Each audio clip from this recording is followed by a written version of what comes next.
Hi friends, welcome to chapter 8 of The Voyage of the Dawn Treader. I hope you guys enjoyed the last chapter. It was pretty crazy. I wonder why Aslan didn't appear to the rest of the people. Maybe he'll make another comeback. Let's get into chapter 8. 2 Narrow Escapes. Everyone was cheerful as the Dawn Treaders sailed from Dragon Island. They had fair winds as soon as they were out of the bay and came early next morning to the unknown land which some of them had seen when flying over the mountains while Eustace was still a dragon. It was a low green island inhabited by nothing but rabbits and a few goats, but from the ruins of stone huts and from blackened places where fires had been, they judged that it had been peopled not long before. There were also some bones and broken weapons. Pirates' work, said Caspian. Or the dragons, said Edmund. The only other thing that they found here was a little skin boat or coracle on the sands. It was made of hide stretched over a wicker framework. It was a tiny boat, barely 4 feet long, and the paddle which still lay in it was in proportion. They thought that either it had been made for a child, or else that the people of that country had been dwarves. Reepicheep decided to keep it, as it was just the right size for him, so it was taken on board. They called that land Burnt Island, and sailed away before noon. For some 5 days they ran before a southeast wind, out of sight of all lands and seeing neither fish nor gull. Then they had a day that rained hard till the afternoon. Eustace lost 2 games of chess to Reepicheep and began to get like his old and disagreeable self again. And Edmund said he wished they could have gone to America with Susan. Then Lucy looked out of the stern windows and said, "Hello, I do believe it's stopping." "And what's that?" They all tumbled up to the poop deck at this and found that the rain had stopped and that Drinian, who was on the watch, was also staring hard at something astern, or rather at several things. They looked a little like smooth rounded rocks, a whole line of them with intervals of about 40 feet in between. "But they can't be rocks," Drinian was saying, "because they weren't there 5 minutes ago." "And one's just disappeared," said Lucy. "Yes, and there's another one upcoming," said Edmund. "And nearer," said Eustace. "Hang it," said Caspian, "the whole thing is moving this way." "And moving a great deal quicker than we can sail, sire," said Drinian. "It'll be up with us in a minute." They all held their breath, for it is not at all nice to be pursued by an unknown something either on land or sea, but what it turned out to be was far worse than anyone had suspected. Suddenly, only about the length of a cricket patch from their port side, an appalling head reared itself out of the sea. It was all greens and vermilions with purple blotches except where shellfish clung to it, and shaped rather like a horse's, though without ears. It had enormous eyes made for staring through the dark depths of the ocean, and a gaping mouth filled with double rows of sharp, fish-like teeth.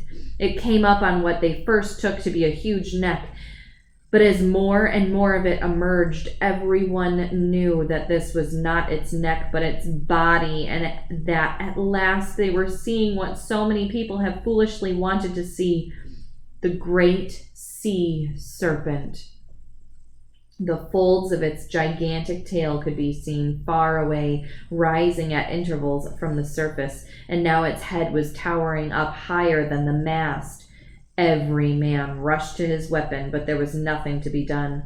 The monster was out of reach. "Shoot! Shoot!" cried the master bowman, and several obeyed, but the arrows glanced off the sea serpent's hide as if it was iron-plated. Then, for a dreadful minute, everyone was still, staring up at its eyes and mouth and wondering where it would pounce. But it didn't pounce. It shot its head forward across the ship on a level with the yard of the mast. Now its head was just beside the fighting top. Still, it stretched and stretched till its head was over the starboard bulwark. Then down it began to come, not onto the crowded deck, but into the water, so that the whole ship was under an arc of serpent, and almost at once that arc began to get smaller. Indeed, on the starboard, the sea serpent was now almost touching the Dawn Treader's side. Eustace, who had really been trying very hard to behave well till the rain and the chest put him back, now did the first brave thing he had ever done. He was wearing a sword that Caspian had lent him. As soon as the serpent's body was near enough on the starboard side, he jumped onto the bulwark and began hacking at it with all his might. It is true that he accomplished nothing beyond breaking Caspian's second-best sword into bits, but it was a fine thing for a beginner to have done. Others would have joined him if at that moment Reepicheep had not called out, "Don't fight! Push!" It was so unusual for the mouse to advise anyone not to fight, even in that terrible moment. Every eye turned to him, and when he jumped up onto the bulwark forward of the snake and set his little furry back against its huge, scaly, slimy back and began pushing as hard as he could, quite a number of people saw what he meant to do and rushed to both sides of the ship to do the same. And when a moment later the sea serpent's head appeared again, this time on the port side, and this time with its back to them, then everyone understood. The brute had made a loop of itself round the Dawn Treader and was beginning to draw the loop tight. When it got quite tight, snap! There would be floating matchwood where the ship had been, and it could pick them out of the water one by one. Their only chance was to push the loop backward till it slid over the stern, or else, to put the same thing another way, to push the ship forward out of the loop. Reepicheep alone had, of course, no more chance of doing this than lifting a cathedral, but he had nearly killed himself with trying before. Others shoved him aside. Very soon the whole ship's company, except Lucy and the mouse, which was fainting, was in two long lines along the two bulwarks, each man's chest to the back of the man in front, so that the weight of the whole line was in the last man, pushing for their lives. For a few sickening seconds, which seemed like hours, nothing appeared to happen. Joints cracked, sweat dropped, breath came in grunts and gasps. Then they felt that the ship was moving. They saw that the Snake Lake loop was further from the mast than it had been, but they also saw that it was smaller. And now the real danger was at hand. Could they get it over the poop deck? Or was it already too tight? Yes, it would just fit. It was resting on the poop rails. A dozen or more sprang up on the deck. This was far better. The sea serpent's body was so low now that they could make a line across the poop and push us side by side. Hope rose high till everyone remembered the high carved stern, the dragon tail of the Dawn Treader. It would be quite impossible to get the brute over that. "An axe!" cried Caspian hoarsely. "And still shove!" Lucy, who knew where everything was, heard him where she was standing on the main deck staring up at the poop. In a few seconds she had been below, got the axe, and was rushing up the ladder to the poop. But just as she reached the top, there came a great crashing noise, like a tree coming down, and the ship rocked and darted forward. For at that very moment, whether because the sea serpent was being pushed so hard, or because it foolishly decided to draw the noose tight, the whole of the carved stern broke off, and the ship was free. The others were too exhausted to see what Lucy saw. There, a few yards behind them, the loop of the sea serpent's body got rapidly smaller and disappeared into a splash. Lucy always said, but of course she was very excited at the moment, and it may have only been imagination, that she saw a look of idiotic satisfaction on the creature's face. What is certain is that it was a very stupid animal, for instead of pursuing the ship, it turned its head round and began nosing all along its own body as if it expected to find the wreckage of the Dawn Treader there. But the Dawn Treader was already well away, running before a fresh breeze, and the men lay and sat panting and groaning all about the deck, till presently they were able to talk about it, and then laugh about it. And when some tea had been served, they raised a cheer, and everyone praised the valor of Eustace, though it hadn't done any good, and of Reepicheep. After this they sailed for 3 days more, and saw nothing but sea and sky. On the 4th day the wind changed to the north, and the seas began to rise. By the afternoon it had nearly become a gale, but at the same time they sighted land on their port bow. "By your leave, sire," said Drinian, "we will try to get under the lee of that country by rowing and lie in harbor, maybe till this is over." Caspian agreed, but a long row against the gale did not bring them to the land before evening. By the last light of that day they steered into a natural harbor and anchored, but no one went ashore that night. In the morning they found themselves in the green bay of a rugged, lonely-looking country which sloped up to a rocky summit. From the windy north beyond that summit, clouds came streaming rapidly. They lowered the boat and loaded her with any of the water casks which were now empty. "Which stream shall we water at, Drinian?" said Caspian as he took his seat in the stern sheets of the boat. There seemed to be 2 coming down into the bay. "It makes little odds, sire," said Drinian, "but I think it's a shorter pull to that on the starboard, the eastern one." "Here comes the rain," said Lucy. "I should think it does," said Edmund, for it was already pelting hard. "I say, let's go to the other stream. There are trees there, and we'll have some shelter." "Yes, let's," said Eustace. "No point in getting wetter than we need." But all the time Drinian was steadily steering to the starboard, like tiresome people in cars who continue at 40 miles an hour while you're explaining to them that they are on the wrong road. "They're right, Drinian," said Caspian. "Why don't you bring her head round and make for the western stream?" "As your majesty pleases," said Drinian a little shortly. He had had an anxious day with the weather yesterday, and he didn't like advice from landsmen, but he altered course, and it turned out afterward that it was a good thing he did.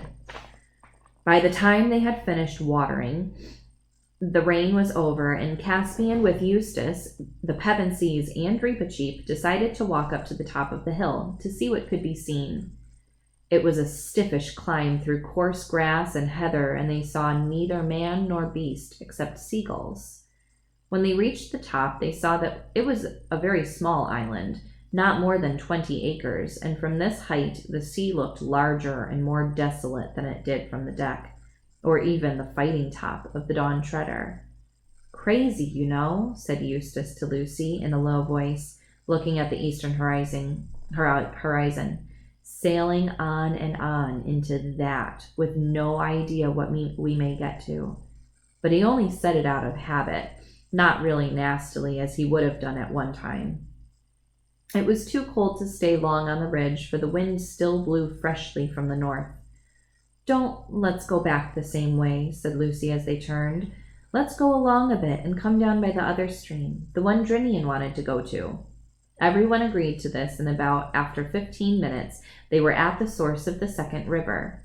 It was a more interesting place than they had expected, a deep little mountain lake, surrounded by cliffs except for a narrow channel on the seaward side out of which the water flowed. Here at last they were out of the wind, and all sat down in the heather above the cliff for a rest. All sat down but one. It was Edmund. He jumped up again very quickly. "They go in for sharp stones on this island," he said, groping about in the heather. "Where is this wretched thing? Ah, no, I've got it. Hello. It wasn't a stone at all. It's a sword hilt. No, by Jove, it's a whole sword. What the rust has left of it. It must have lain here for ages." "Narnian, too, by the look of it," said Caspian, as they all crowded round. "I'm sitting on something, too," said Lucy. "Something hard." It turned out to be the remains of a mail shirt. By this time everyone was on hands and knees, feeling in the thick heather in every direction. Their search revealed, one by one, a helmet, a dagger, and a few coins. Not Kellerman crescents, but genuine Narnian lions and trees, such as you might see any day in the marketplace of Beaver's Dam or Baruna. Looks as if this might be all that's left of one of our 7 lords, said Edmund. Just what I was thinking, said Caspian. I wonder which it was. There's nothing on the dagger to show, and I wonder how he died. And how we are to avenge him, added Reepicheep. Edmund, the only one of the party who had read several detective stories, had meanwhile been thinking. Look here, he said, there's something very fishy about this. He can't have been killed in a fight. Why not? Said Caspian. No bones, said Edmund. An enemy might take the armor and leave the body, but whoever heard of a chap who'd won a fight carrying away the body and leaving the armor? Perhaps he was killed by a wild animal, Lucy suggested. It'd be a clever animal, said Edmund, that would take a man's male shirt off. Perhaps a dragon, said Caspian. Nothing doing, said Eustace. A dragon couldn't do it. I ought to know. Well, let's get away from the place anyway, said Lucy. She had not felt like sitting down again since Edmund had raised the question of bones. If you like, said Caspian, getting up. I don't think any of this stuff is worth taking anyway. They came down and round to the little opening where the stream came out of the lake and stood looking at the deep water within the circle of cliffs. If it had been a hot day, no doubt some would have been tempted to bathe, and everyone would have had a drink. Indeed, even as it was, Eustace was on the very point of stooping down and scooping up some water in his hands when Reepicheep and Lucy both at the same moment cried, "Look!"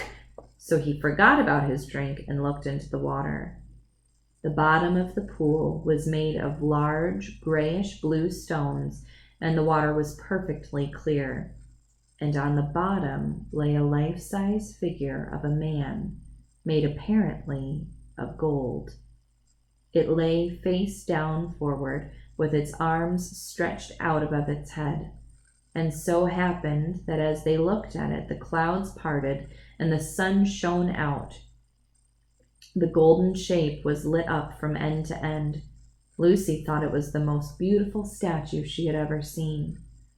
"Well," whistled Caspian, "that was worth coming to see. I wonder, can we get it out?"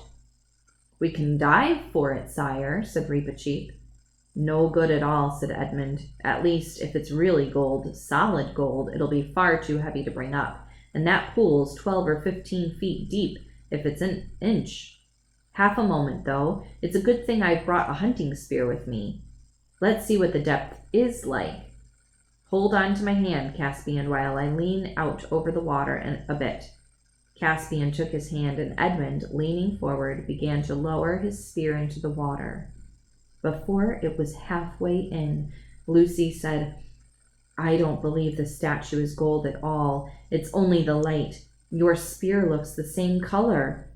"What's wrong?" asked several voices at once. For Edmund had suddenly let go of the spear. "I couldn't hold it," gasped Edmund. "It seemed so heavy." Here's a picture. He's putting the spear in. "And there it is on the bottom now," said Caspian. "And Lucy is right. It looks just the same color as the statue." But Edmund, who appeared to be having some trouble with his boots, at least he was bending down and looking at them, straightened himself all at once and shouted out in his sharp voice, which people hardly ever disobey, "Get back! Back from the water, all of you, at once!" They did, and all stared at him. "Look," said Edmund, "look at the toes of my boots." "They look a bit yellow," began Eustace.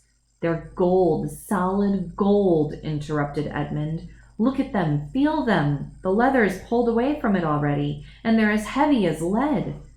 "By Aslan," said Caspian, "you don't mean to say—" "Yes, I do," said Edmund. "That water turns things into gold.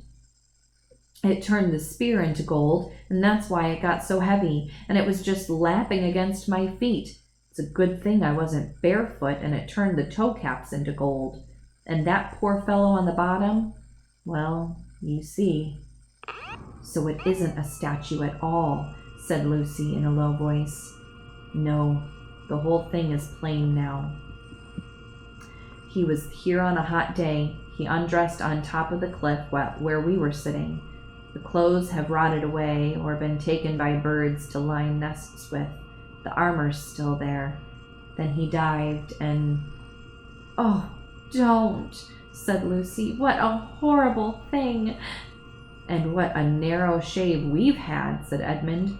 Narrow indeed, said Reepicheep.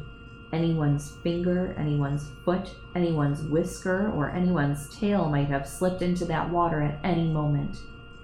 All the same, said Caspian, we may as well test it. He stooped down and wrenched up a spray of heather. Then, very cautiously, he knelt beside the pool and dipped it in. It was heather that he dipped. What he drew out was a perfect model of heather, made of purest gold, heavy and soft as lead. The king who owned this island, said Caspian, slowly, and his face flushed as he spoke, would soon be the richest of all kings of the world. I claim this land forever as a Narnian possession. It shall be called Goldwater Island, and I bind all of you to secrecy.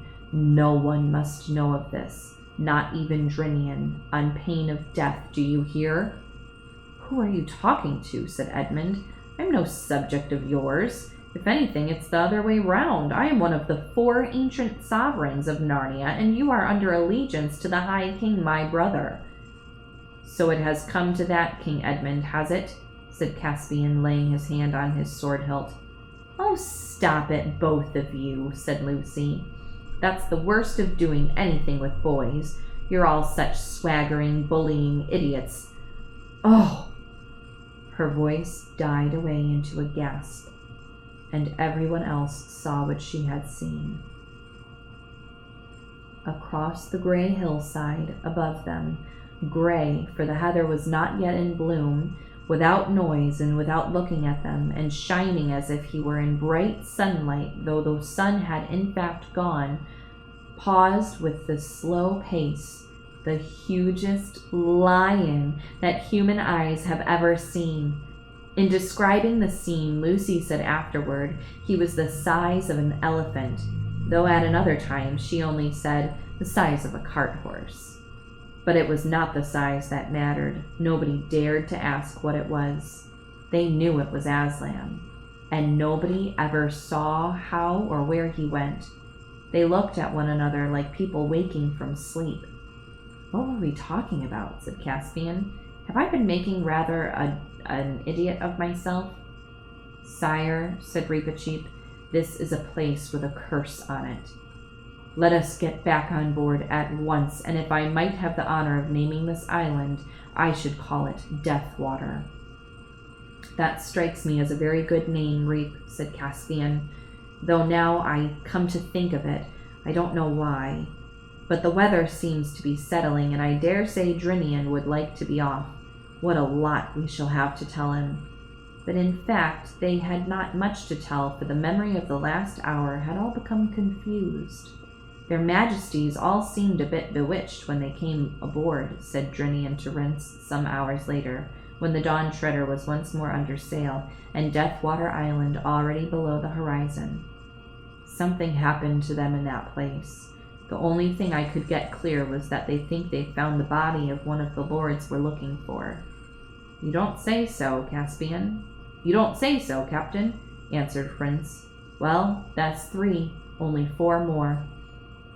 At this rate, we might be home soon after the new year, and a good thing, too. My hope is running a bit low. Good night, sir. And we've made it to chapter 9. Oh, I'm glad they didn't stay on that island, and I'm glad Aslan turned up and must have knocked some sense into them. We are going to be getting back into chapter 9, The Island of the Voices, when we come back. I hope you guys have a wonderful day today. I'm going to be going out and gardening and getting into the sun, and I hope you do too. I'll see you tomorrow. Bye.